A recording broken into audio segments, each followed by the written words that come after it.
The morning light filtered through stained glass, casting jewel-toned shadows across the empty church. I ran my finger along the last pew, checking for dust one final time. 6 a.m., and I'd already been here for an hour, making sure everything was perfect for Lisa's big day. Perfect.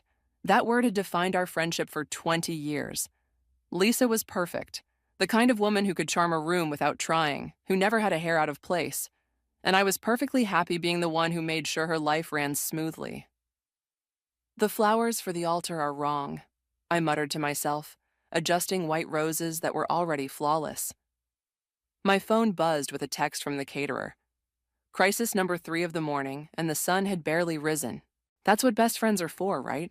Especially when you're the maid of honor. Especially when the bride has been your other half since 4th grade, when she stood up to Becky Miller after she called me Mouse for being too quiet. I smiled at the memory as I fixed the satin ribbon on the flower arrangement. Lisa had always been my protector. I'd always been her rock. It worked. The heavy wooden door at the back of the church creaked open, and I froze. No one was supposed to be here yet. The bridal party wasn't arriving until 9, and Raphael's groomsmen were meeting at his family's estate. I'm telling you, it's all set. Lisa's voice echoed through the empty church. My first instinct was to call out, but something in her tone made me hesitate. I ducked behind a stone pillar instead. And you're sure he doesn't suspect anything? A man's voice, unfamiliar. Raphael, please, he's completely clueless. Thinks I'm his dream come true. Lisa laughed, but it wasn't her usual laugh. This one had edges, sharp enough to cut. And the prenup? Handled. My lawyer slipped in those amendments. Once we're married, I'll have access to the trust within 6 months. His family won't know what hit them. My heart hammered against my ribs so hard I was certain they could hear it. This couldn't be happening. Not Lisa. Not to Raphael, who looked at her like she hung the moon, who had spent weeks designing her engagement ring because nothing in the stores was special enough for her. What about Maria? The man asked. My blood went cold at the sound of my name. What about her? Lisa's voice was dismissive. Maria's harmless, loyal to a fault. She'd never believe I could do something like this, even if someone told her directly. The bouquet I'd been clutching fell from my hands. A single petal detached, drifting to the floor like a tear. She's been useful, though, Lisa continued. Knows everything about Raphael's family. Tells me every little detail, thinking she's helping with wedding planning. It's almost too easy. I pressed my hand against my mouth to keep from making a sound. Every conversation we'd had over the past year replayed in my mind. All those questions about Raphael's family business, his inheritance, his relationship with his parents. I'd answered everything, thinking I was helping my best friend connect with her future in-laws. I'd been her unwitting accomplice. And after? The man asked. A year, maybe 2, long enough to secure the money, then a heartbreaking divorce. Poor Lisa, whose husband became distant and cold. She laughed again. I've already started documenting our problems. A few strategic texts I've sent myself from his phone while he was sleeping. Some concerning emails I've drafted from his account.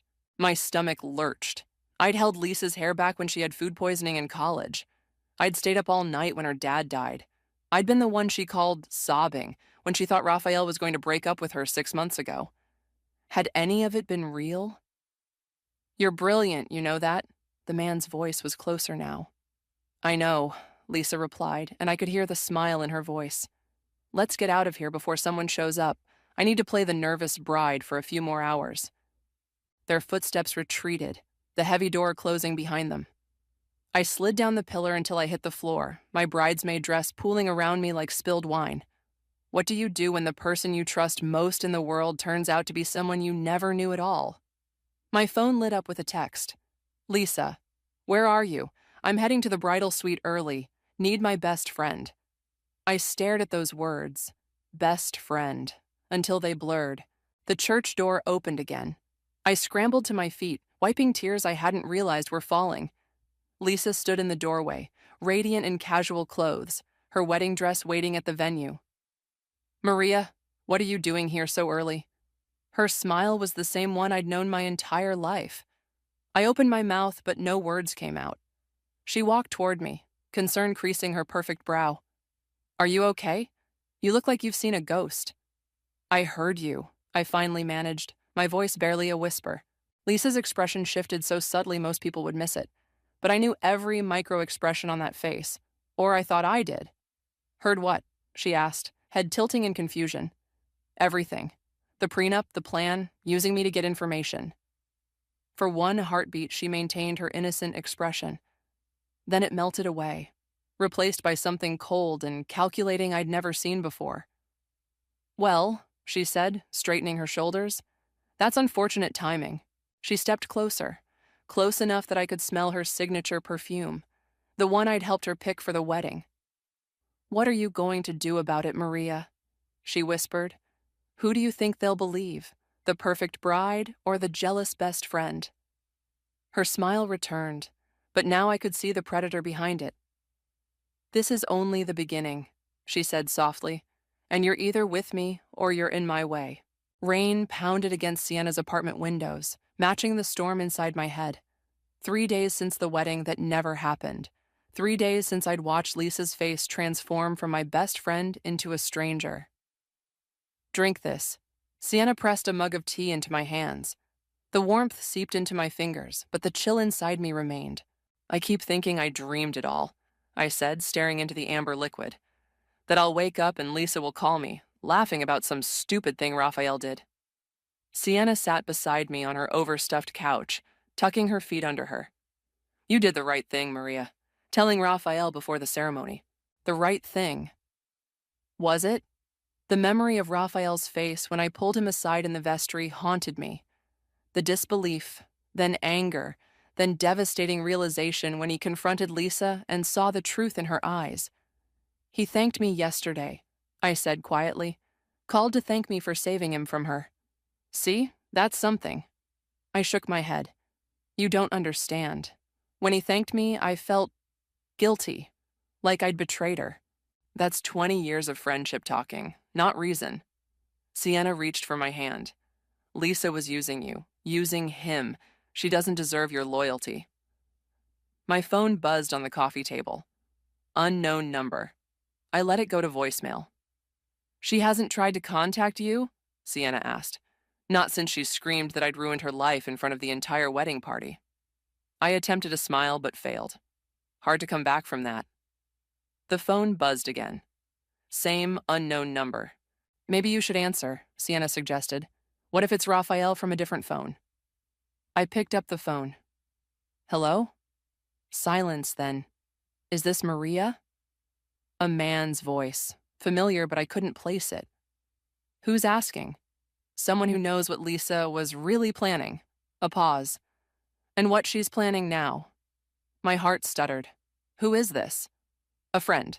Check your email in 5 minutes. The line went dead. Sienna leaned forward. What was that about? I don't know. I stared at my phone, then at my laptop sitting on her kitchen counter. But I think I'm about to find out. 5 minutes felt like 5 hours. When my email notification finally chimed, I nearly dropped my mug rushing to the computer. The message contained no text, just an attachment, an audio file. Should I asked Sienna. She nodded, eyes wide. But be careful. I clicked play, and Lisa's voice filled the room. I can't believe she ruined everything. Her words were slurred, angry. You underestimated her. The same male voice from the phone call. Maria, please. She's pathetic. Has been since we were kids. So desperate for friendship, she'd do anything I asked. Each word was a fresh cut. I'd spent 2 decades believing we were equals, sisters in everything but blood. Well, she wasn't pathetic enough to let you scam Raphael, the man said. This isn't over. Lisa's voice hardened. I've invested too much time. That trust fund is still within reach. How? The wedding's off. For now. But Raphael's not as strong as he thinks. A few weeks of the right kind of attention, some well-placed doubts about Maria's motives. And the other plan, with his father's company?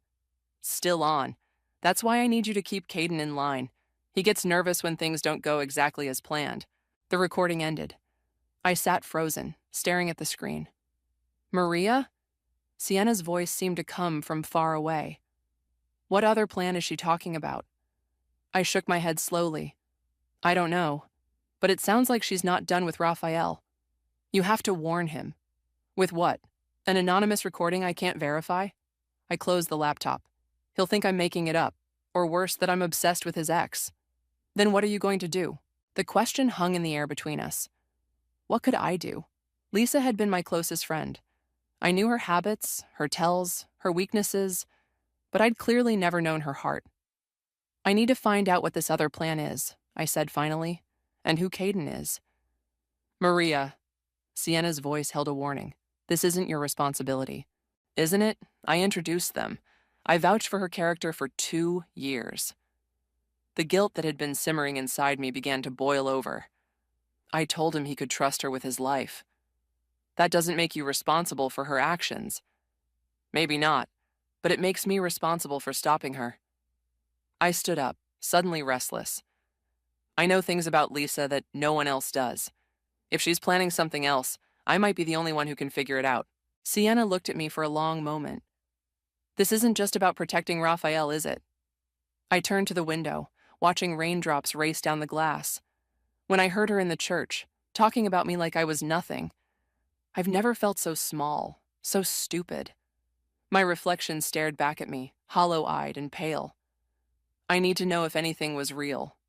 My phone buzzed again. A text this time, from the same unknown number. Lisa's meeting Caden tomorrow. 2 p.m., Harborview Hotel Bar. If you want to know more, be there. Sit at the back, don't let them see you. I showed Sienna the message. This could be dangerous, she said. What if it's a trap? What if it's not? I countered. What if this is my only chance to find out what she's really planning? Before Sienna could respond, another text came through. P.S. Check the attachments in your email again. There's more you need to see about Raphael's family inheritance. The clock is ticking. I looked up at Sienna, my decision already made. I'm going, I said. Tomorrow, I'm going to find out exactly who Lisa Sanderson really is. My hands trembled as I opened my laptop, the wedding planning spreadsheet still mocking me from the desktop. I'd organized everything, the flowers, the catering, the seating chart that took 3 weeks to perfect, all for a ceremony that ended in chaos and tears. I clicked on my email, heart pounding as I downloaded the new attachments. Legal documents filled my screen, dense with terminology I barely understood, but certain phrases jumped out at me.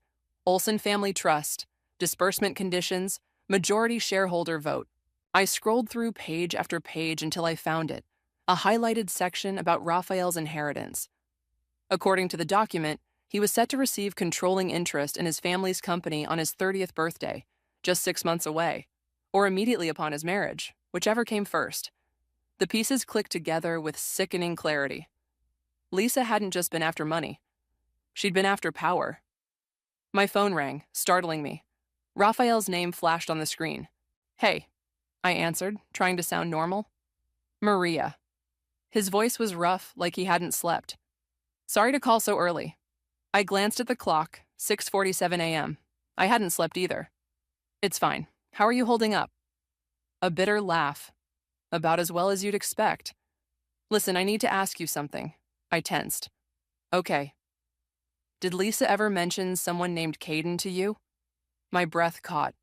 Caden? No. Why? My father's security team found some concerning communications. Apparently, Lisa's been in contact with someone by that name for months. They think he might be connected to a competitor trying to gain access to our company. I closed my eyes, the confirmation of my fears washing over me. Raphael, there's something I need to tell you. I explained about the anonymous caller, the recording, the meeting at the Harborview. With each word, his breathing grew heavier. I'm coming with you, he said when I finished. No. The word came out sharper than I intended. If Lisa sees you, she'll know something's wrong. I need to do this alone. It could be dangerous. It's Lisa, I said, then realized that meant nothing anymore. The Lisa I knew didn't exist. I'll be in a public place. I'll be careful. Silence stretched between us. There's something else, I added. I received documents about your family trust, about your inheritance. What? How?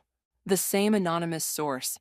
Raphael, I think Lisa was after controlling interest in your family's company. The documents say you get it when you turn 30 or when you marry. His curse was soft but vehement. That explains why she was pushing so hard to move the wedding date up. I'm so sorry, I whispered. I should have seen through her. Don't.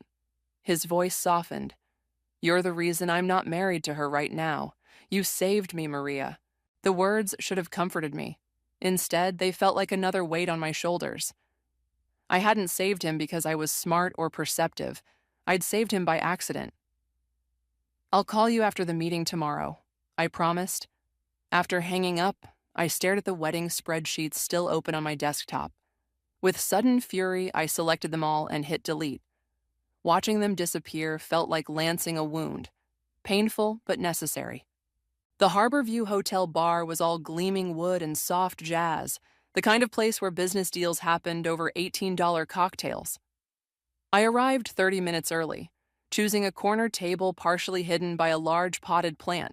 Perfect for observation, just as my anonymous guide had suggested. I ordered a club soda and tried to look like I belonged, though my heart was hammering so loud I was sure everyone could hear it. The bartender gave me a curious look as he delivered my drink. Waiting for someone? He asked. I nodded, not trusting my voice. Lucky guy, he said with a wink before moving on to other customers. I almost laughed. There was nothing lucky about any of this. At 1:55, the door opened, and Lisa walked in. My stomach clenched at the sight of her. Immaculate as always in a fitted black dress, her hair swept into a perfect updo. She scanned the room with the confidence of someone who knew their worth down to the penny. I shrank further into my corner, grateful for the plant's broad leaves. Lisa took a seat at the bar, ordered something clear with lime, and checked her watch.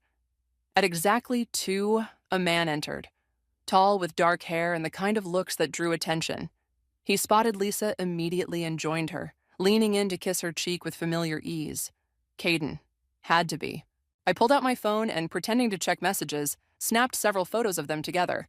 Their body language screamed intimacy, the way she touched his arm, the way he leaned into her space. Still salvageable. I caught fragments of their conversation as a nearby table emptied. Raphael is vulnerable right now. His father's suspicious, Caden replied. The security team... Lisa laughed, the sound sending chills down my spine. It was her real laugh, the one I thought had been reserved for moments of genuine joy between us. His father's old and paranoid, and Raphael... She leaned closer to Caden. Raphael still has a weakness. What's that? Lisa's smile was predatory. Maria, he trusts her completely, and she's so predictably noble. My hands went cold. What was she implying? You think you can still use her? Caden sounded skeptical. I think she'll be exactly where I need her to be, just like always. They lowered their voices again, heads close together over what looked like documents. I strained to hear more, but the ambient noise of the bar drowned them out. After what felt like hours, but was probably 20 minutes, they gathered their things. Lisa kissed Caden deeply before they parted ways. She toward the lobby, he toward the side exit. I waited until they were both gone before exhaling fully. My hands shook as I gathered my purse. Whatever Lisa was planning, it involved me somehow. And Raphael. As I stood to leave, my phone buzzed with a text from the unknown number. Now you see. Check your email again. There's footage from Raphael's security system you need to watch. She's been in his house when he's not home. Multiple times. I froze, a new realization dawning. This wasn't just about stopping Lisa's plan anymore. This was about protecting myself from becoming her unwitting weapon. The security footage played on my laptop screen, crystal clear and damning. Lisa moving through Raphael's house with the confidence of someone who belonged there, opening drawers in his home office, photographing documents, planting what looked like a small listening device behind his desk. I watched her slip into his bedroom and emerge 10 minutes later, typing something on her phone with a satisfied smile. The timestamp showed this was just 3 weeks ago, when she'd told me she was at a bridal fitting. I closed the laptop, feeling sick. How many other lies had I swallowed without question? My phone rang. Raphael. Did you see it? His voice was tight with anger. Yes. I rubbed my temples, a headache forming. I'm so sorry, Raphael. Stop apologizing. This isn't your fault. He sighed heavily. Did you learn anything at the hotel? I told him about Lisa and Caden, their conversation, The way Lisa had mentioned using me somehow. I don't like this, Raphael said when I finished. She's planning something and you're in her crosshairs. I know, but that gives me an advantage. The idea had been forming since I left the hotel. She thinks I'm predictable, that she knows exactly how I'll react. Maria, I need to see what's in your house. Whatever she planted, whatever she was looking for, it might tell us what she's planning. Silence stretched between us. It's not safe, he finally said. Neither is doing nothing. I stood up, suddenly restless. She's not going to stop, Raphael. Not until she gets what she wants. Another pause. Fine, but not alone. I'll meet you there in an hour. Raphael's house was exactly what you'd expect from the heir to a tech fortune. Sleek, modern, and filled with gadgets that probably cost more than my car. But it wasn't cold. Family photos lined the hallway. A half-finished puzzle took up part of the dining table. Where should we start? I asked, feeling strangely nervous now that I was here. The office. That's where she spent the most time according to the footage. He led me down a hallway, his shoulders tense. The office was immaculate. Glass desk, ergonomic chair, bookshelves filled with business texts and family photos. It looked nothing like the chaotic creative space I'd imagined. You're neater than I expected, I said, trying to lighten the mood. Raphael's smile was tight. That's my housekeeper's doing, not mine. I moved to the desk, examining it carefully. The footage showed her planting something behind here. Raphael nodded, crouching down to run his fingers along the underside of the desk. Got it, he said after a moment, producing a small black device no bigger than a button. Is that a bug? Looks like it. He placed it on the desk, staring at it with disgust. Professional grade, not something you pick up at a spy shop. A chill ran through me. How would Lisa get something like that? Caden, probably. Raphael's jaw tightened. My security team is looking into him. Seems he has connections to Vertex Technologies. Your father's competitor? Our biggest rival. They've been trying to acquire us for years. He ran a hand through his hair. If they got controlling interest, they could force a merger, I finished, the pieces clicking together. That's what Lisa was after, control of your shares. Raphael nodded grimly. Through marriage, I would have handed her everything. I continued searching the office while Raphael checked his computer for signs of tampering. In the third drawer, beneath a stack of folders, I found a small notebook. Raphael, I called, flipping it open. This isn't yours, is it? He looked up, frowning. No, what is it? Lisa's handwriting. My heart raced as I scanned the pages. Notes about Raphael's schedule, his passwords, details about his family's business holdings, and most disturbing, notes about me. Maria, too trusting. Use her connection to R's family. Already views her as sister. M knows about the Westlake project.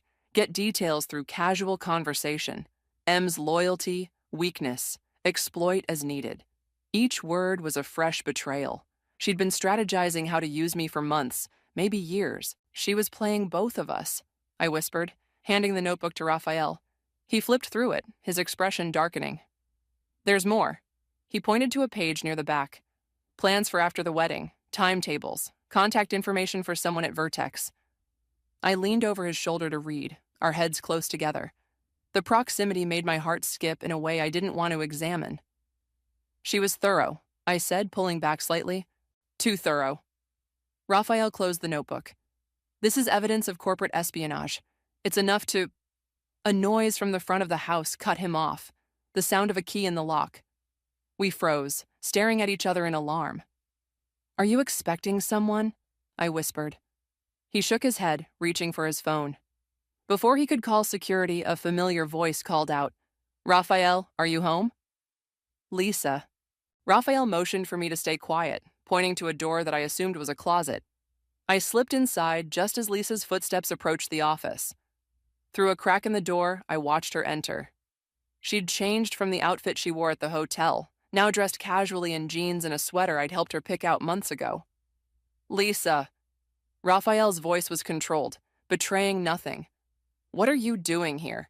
She stepped closer, her expression a perfect mask of contrition. I came to apologize. What happened? It wasn't what you think. Really? What was it then? A mistake.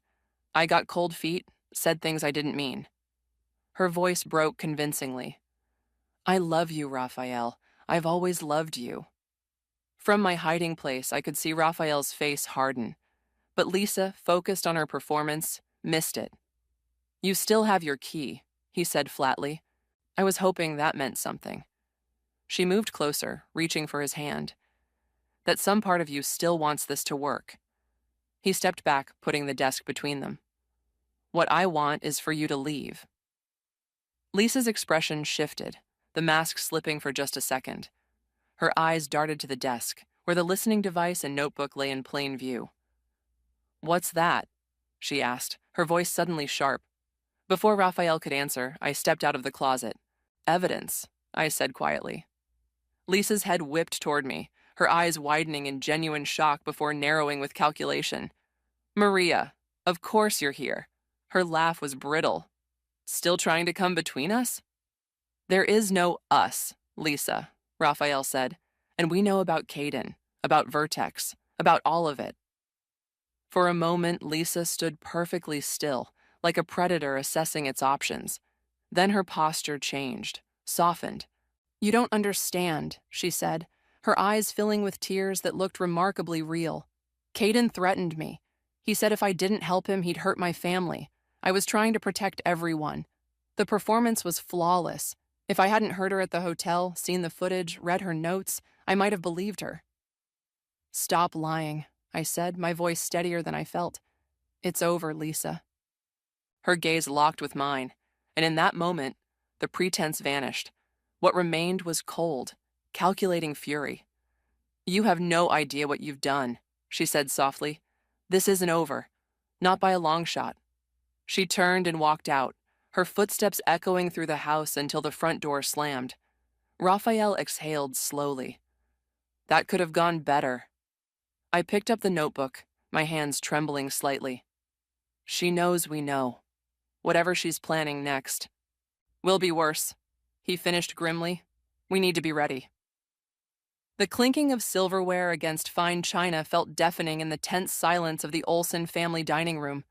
I sat beside Raphael, acutely aware I was wearing the only dress I owned that was remotely appropriate for dinner with one of the city's wealthiest families.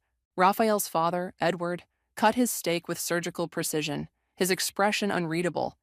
His mother, Vivian, smiled too brightly, asking me questions about my job that I answered on autopilot. This wasn't how I'd imagined meeting Raphael's parents.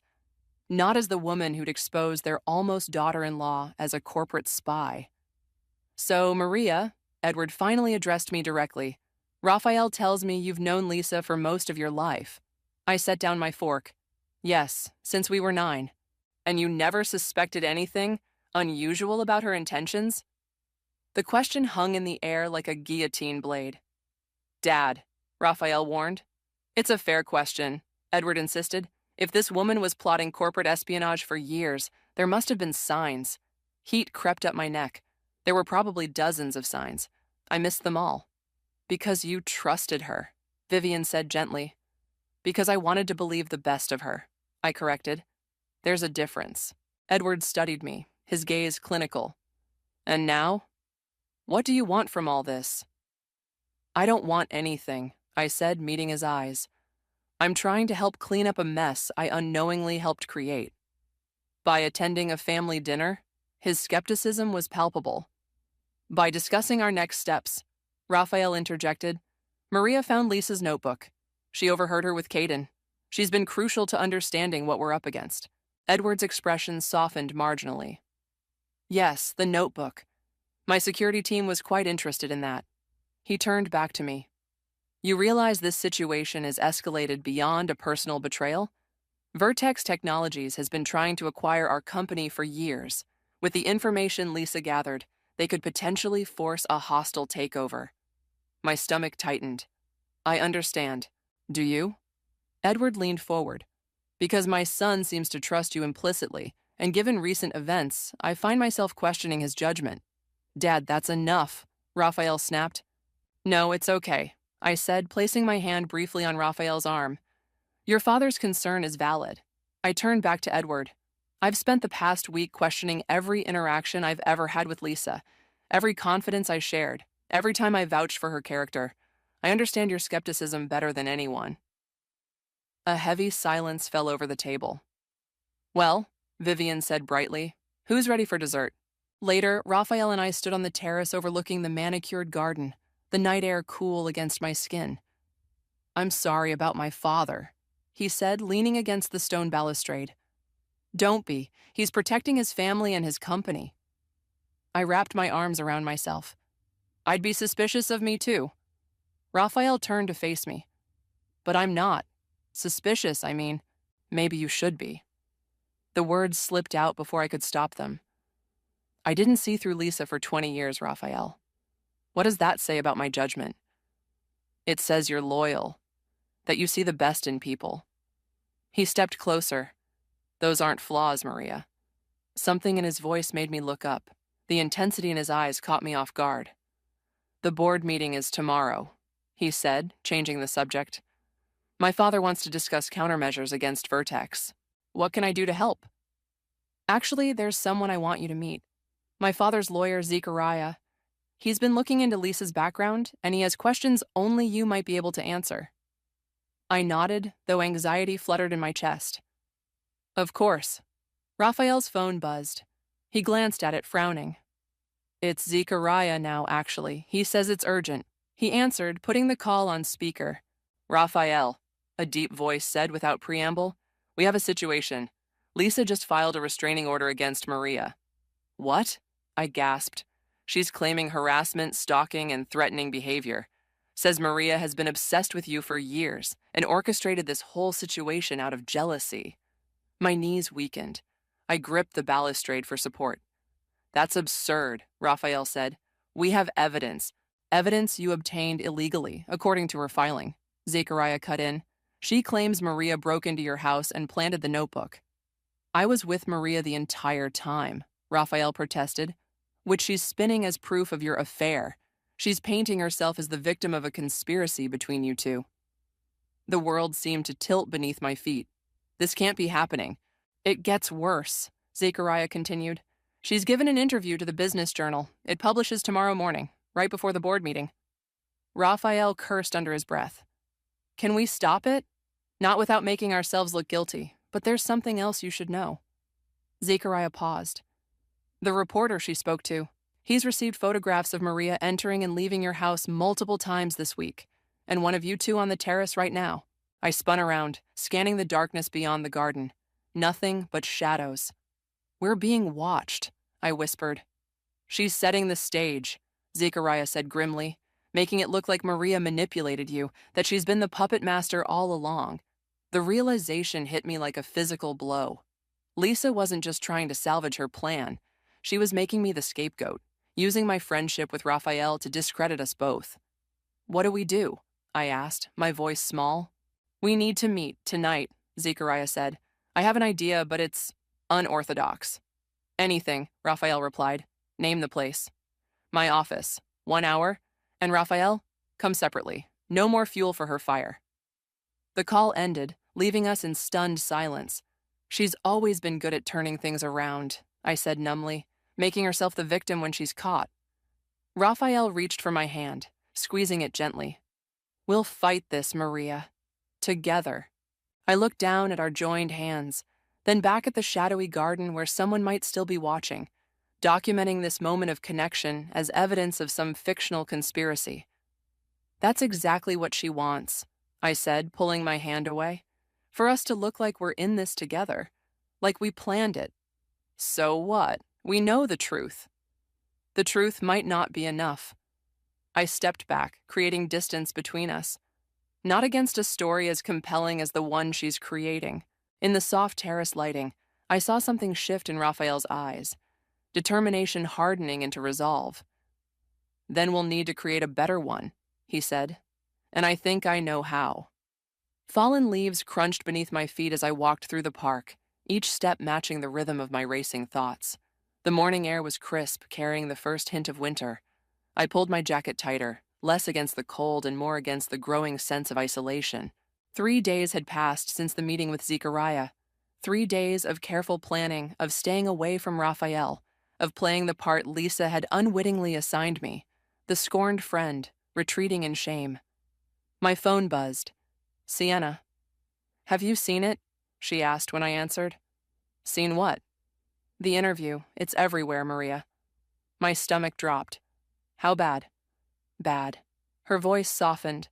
Where are you? I'll come to you. The park near my apartment, the bench by the pond. 20 minutes later, Sienna appeared, carrying 2 coffee cups and a tablet. She handed me a coffee and sat beside me, her expression grim. You need to see this, she said, unlocking the tablet. Lisa's face filled the screen, her eyes slightly red as if she'd been crying. The headline made my blood run cold. Jilted bride speaks out, my best friend betrayed me for my fiancé. I forced myself to read, each word more twisted than the last. Lisa described our friendship as one-sided. Me, always jealous of her success, her relationships. She painted Raphael as an innocent caught between 2 manipulative women.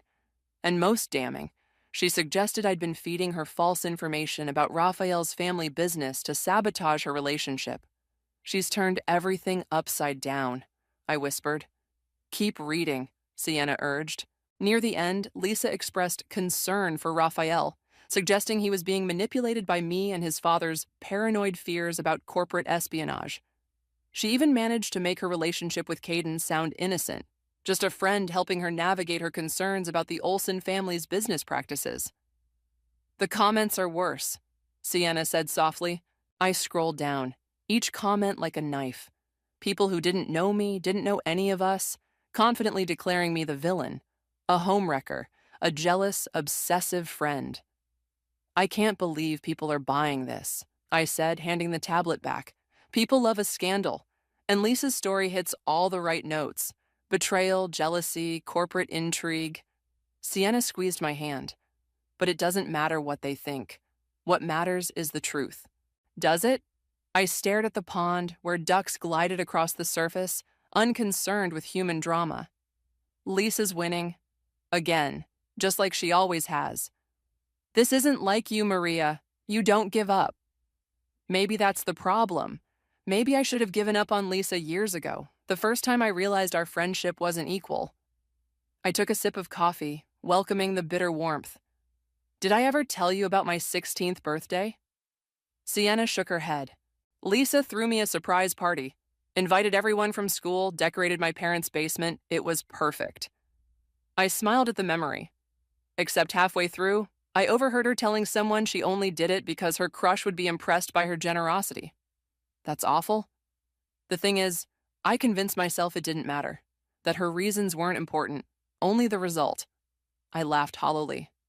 I've been doing that our entire friendship, making excuses for her, ignoring the signs. And now? Now I'm done making excuses. I stood up, suddenly restless. Zechariah has a plan. It's risky, but it might be our only chance to expose Lisa and Caden before the Olsen Company board votes tomorrow. What kind of plan? Before I could answer, my phone rang. Unknown number. Hello? I answered cautiously. Maria. A male voice, vaguely familiar. It's Caden. My heart stuttered. I put the phone on speaker so Sienna could hear. What do you want? I asked, trying to keep my voice steady. To meet. Just you and me. Why would I do that? Because I have information about Lisa that you need. He paused. And because I'm not as loyal to her as she thinks. I exchanged a glance with Sienna, who mouthed trap silently. How do I know this isn't a setup? I demanded. You don't. His voice was calm. But ask yourself this. Who has more to lose if the truth comes out? You or Lisa? I thought of Zechariah's plan. Complicated, dependent on timing and evidence we weren't sure existed. When and where? I finally asked. 1 hour. The boathouse at Lakeside Park. That's isolated, I protested. It's public enough to be safe, private enough to talk freely. He sounded impatient. 1 hour, Maria. Come alone or don't come at all. The call ended. You can't seriously be considering this, Sienna said. What choice do I have? Zechariah's plan might not work. This could be our backup. Or it could be Lisa's trap to make you look even worse. Sienna grabbed my arm. Think about it. You meet Caden in secret, someone takes pictures. Suddenly you're conspiring with Lisa's innocent friend against her. She was right. It was exactly the kind of setup Lisa would orchestrate.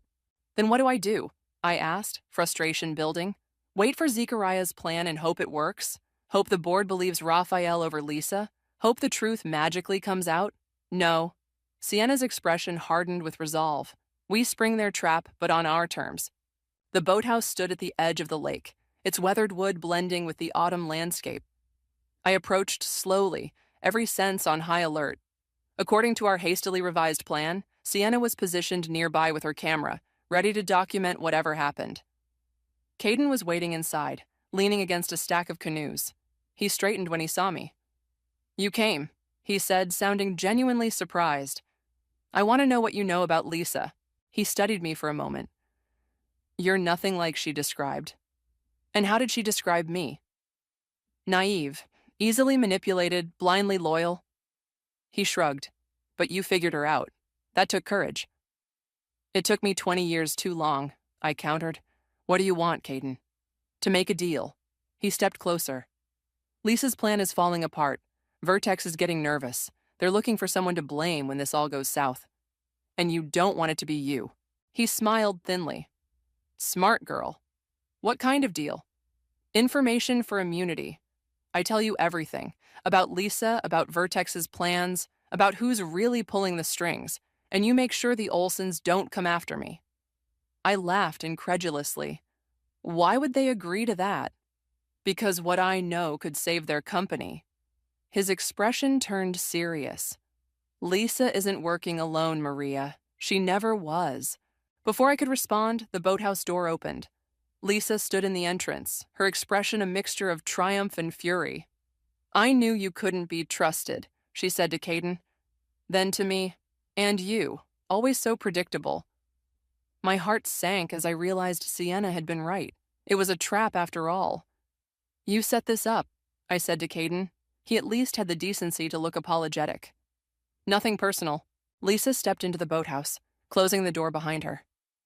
"Did you really think it would be this easy? That Caden would betray me for you?" "Actually," I said, finding my voice, "I was counting on it." Her smile faltered. "What?" "You're not the only one who can set a trap, Lisa." I pulled out my phone, showing her the active recording. "And you're not the only one with friends in unexpected places." On cue, the boathouse door opened again.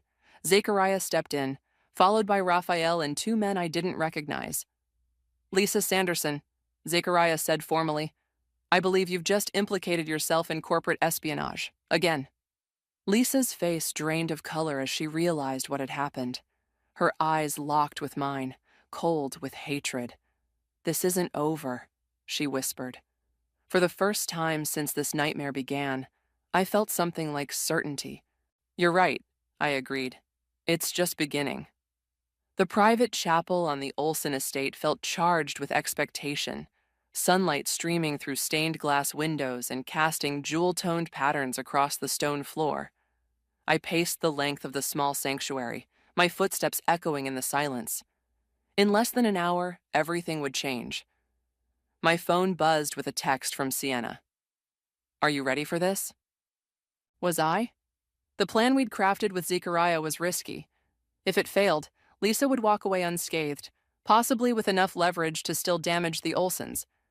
If it succeeded, I wasn't sure I was prepared for that either. The chapel door opened, and Raphael entered. He'd been distant since the boathouse confrontation 2 days ago. Professional, focused on the plan. But something had shifted between us. "Everything's set," he said, stopping a careful distance away. "Zechariah has the documents ready. My father's board members are arriving now." I nodded, unable to find words. "You don't have to do this," Raphael added softly. "We have enough evidence from the boathouse recording. You could walk away." "No." I met his eyes. "I need to see this through. For 20 years, Lisa made me believe I was lucky to have her friendship, that I was the taker, and she was the giver." My voice strengthened. "I need to be there when she finally faces the truth." Raphael studied me for a long moment. "You're not who I thought you were when we first met. Is that good or bad?" "Good." A small smile touched his lips. "Definitely good." Before I could respond, the door opened again. Zechariah entered, his expression grave. It's time, he said. Lisa's arrived with her lawyer. My stomach tightened. This was it. Remember, Zechariah continued, let me lead the conversation. Say nothing until I give you the signal. I took a deep breath and followed them out of the chapel, across the manicured grounds to the main house. With each step, memories of Lisa flooded my mind. Childhood secrets shared, teenage heartbreaks soothed, adult milestones celebrated. 20 years of friendship built on a foundation I now realized had always been cracked. The Olsen family's formal sitting room had been transformed into something resembling a courtroom. Edward sat at the head of a long table, flanked by stern-faced board members. Lisa was already seated on one side, a sharp-suited lawyer beside her. She didn't look up when we entered. Zechariah directed me to a seat directly across from Lisa. As I sat down, she finally raised her eyes to mine. No remorse, no shame, only cold calculation. Thank you all for coming, Edward began. We're here to address serious allegations regarding corporate espionage targeting Olsen Technologies. Lisa's lawyer leaned forward. My client has made it clear that these allegations are false, manufactured by Ms. Reyes out of jealousy and obsession.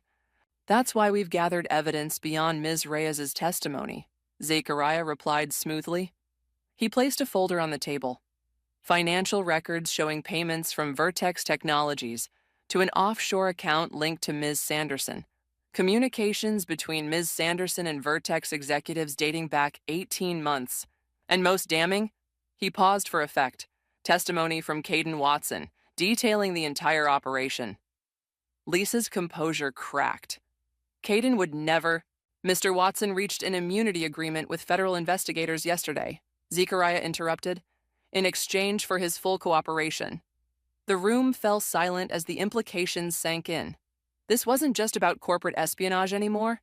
This was federal territory. Lisa's lawyer whispered urgently in her ear. Her face paled. Before we proceed, Zechariah continued, Ms. Reyes has requested an opportunity to address Ms. Sanderson directly. This was my cue, the moment we'd planned for. I stood slowly, my legs steadier than I expected. Lisa, I began, my voice clear in the hushed room. For 20 years, I believed you were my best friend. I trusted you with everything. My secrets, my insecurities, my loyalty. Lisa's expression hardened. Save the dramatics, Maria. We both know this is about Raphael. No, I said firmly. This has never been about Raphael. This is about you and me, about the fact that you used our friendship as a weapon, that you calculated every moment of connection between us. You have no idea what you're talking about. Don't I? I reached into my bag and pulled out a small worn journal. Lisa's eyes widened in recognition. Your diary from senior year. The one you lost at my house. The one where you wrote about befriending the quiet, desperate girl because her father worked for the university admissions office. Murmurs rippled through the room. Lisa's lawyer placed a restraining hand on her arm. You kept that all these years? Lisa asked, her voice barely audible. I found it when I was cleaning out my childhood bedroom last week. I was going to return it to you. I laughed softly. I thought it might have sentimental value. It doesn't prove anything, she said, but uncertainty had crept into her voice. Maybe not legally, but it proves something to me. I opened the journal to a marked page. You wrote, Maria is so pathetically grateful for attention that she'll do anything I ask. It's almost too easy. The words hung in the air between us. For the first time since this began, I saw genuine emotion in Lisa's eyes. Not remorse, but fear. Fear that her carefully constructed image was crumbling. We were teenagers, she said dismissively. Everyone's cruel at that age. But most people grow out of it. I closed the journal. You just got better at hiding it. I turned to address the room. I'm not here for revenge. I'm here because Lisa Sanderson has spent her entire adult life manipulating people for personal gain. She targeted Raphael and his family with calculation and precision. And she used our friendship, a friendship I believed was real, to do it. Lisa stood abruptly. This is absurd. You have no proof of anything except that I wrote some mean things as a teenager. Actually, Zechariah interjected, we have this. He pressed a button on a remote, and a recording filled the room. Lisa's voice, crystal clear. You set this up, nothing personal. Then, my voice. You're not the only one who can set a trap, Lisa. Lisa's face drained of color as the boathouse conversation played out. When it ended, the silence in the room was deafening. Ms. Sanderson, Edward said finally, I believe this meeting is over. Lisa's lawyer gathered their papers, whispering urgently in her ear. But Lisa wasn't listening. She was staring at me with a mixture of hatred and something else, something that looked almost like respect. As she stood to leave, she paused beside my chair. You know what's funny? She said quietly. After all these years, I never thought you had it in you. I met her gaze steadily. That was always your mistake. For a fleeting moment, I glimpsed the girl I'd thought was my friend, vulnerable, human. Then her mask slipped back into place. This isn't over, she whispered.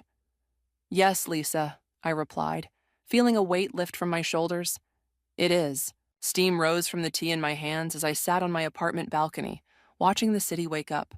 The morning air carried the scent of rain and possibility. For the first time in weeks, I'd slept through the night without dreaming of Lisa or betrayal or the look in her eyes when everything fell apart. My phone buzzed with a news alert. Vertex Technologies CEO resigns amid corporate espionage scandal. I smiled faintly. The dominoes were still falling. A knock at my door pulled me from my thoughts. I wasn't expecting anyone, especially not at 7 a.m.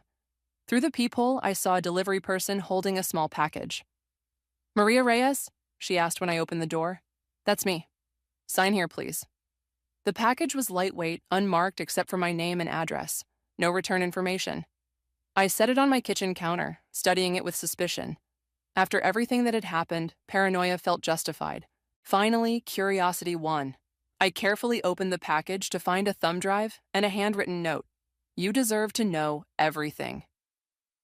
See, Caden. My hands trembled slightly as I plugged the drive into my laptop. It contained a single video file. I hesitated, then clicked play. Lisa appeared on screen, sitting in what looked like a hotel room. She was speaking to someone off camera. The Maria angle is perfect, she was saying, taking a sip from a wine glass. She trusts me completely. Through her, I can get close to Raphael without raising suspicions. And you're sure she doesn't suspect anything? A male voice. Caden's. Lisa laughed. Maria, please. She's spent her whole life in my shadow, grateful for whatever scraps of attention I throw her way. I flinched at the casual cruelty, but kept watching. What about your history? Caden asked. You've known each other since childhood. There must be some genuine connection. Lisa's expression shifted, something almost vulnerable crossing her face. We were friends once, real friends, before I understood how the world works. When did that change? She was quiet for a moment. Senior year. My father lost everything in that investment scheme. Suddenly we were broke and all my so-called friends disappeared. Except Maria. Lisa's voice hardened. That's when I realized the truth. People are assets or obstacles. Maria was useful, so I kept her close. And now? Now she's the key to everything. Lisa smiled, but it didn't reach her eyes. The perfect pawn who doesn't even know she's on the board. The video ended. I sat motionless, processing what I'd just seen. Even knowing everything Lisa had done, hearing her speak about me with such calculated detachment still hurt. But something else nagged at me. Something in her expression when she mentioned our past friendship. A flicker of regret? My doorbell rang again. This time, Raphael stood in the hallway, holding coffee in a paper bag that smelled like cinnamon. Peace offering, he said, holding them up. I thought you might need breakfast after yesterday. I let him in, grateful for the distraction. Have you seen the news? About Vertex? Yes. My father's ecstatic. He set the coffee on my counter, noticing my laptop. What's that? A gift from Caden. Apparently he's still trying to secure his immunity deal. Raphael's expression darkened. More evidence against Lisa? In a way. I closed the laptop. It doesn't matter anymore. Doesn't it? He studied me carefully. You still care about her. I care about who I thought she was. I took a sip of the coffee he'd brought. There's a difference. We moved to the balcony. The city spread before us like a promise. For a while, we sat in comfortable silence. What happens now? I finally asked. Legally, Lisa's facing federal charges.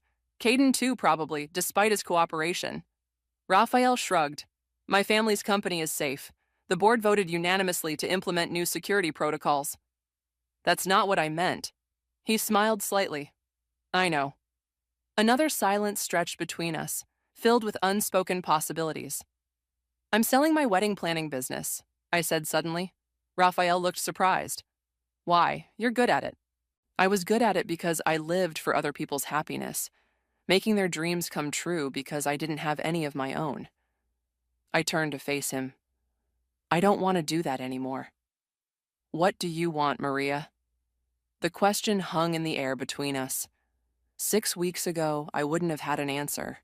My entire identity had been wrapped up in being Lisa's loyal friend, in being needed, in being useful. I want to find out who I am without Lisa's shadow over me, I said finally. I want to trust my own judgment again. I hesitated, then continued more firmly.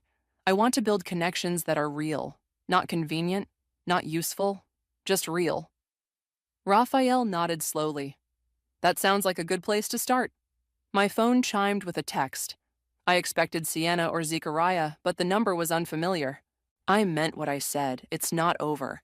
But maybe not in the way you think. When you're ready to hear the whole truth, not just Caden's version, you know where to find me. L. I stared at the message, a complex emotion rising in my chest. Not quite anger, not quite curiosity. Something in between. Lisa? Raphael asked, reading my expression. Yes. What does she want? I put the phone down without replying. It doesn't matter right now. And for the first time, I meant it. Whatever game Lisa was still playing, whatever truth she claimed to have, it could wait. I had spent 20 years revolving around her son. Now it was time to find my own light. You know what the strangest part is? I said, watching a pair of birds soar between buildings. In trying to destroy me, Lisa accidentally set me free. Raphael's hand found mine on the balcony railing, warm and steady. Not a promise, not yet, but a possibility. And for now, that was enough.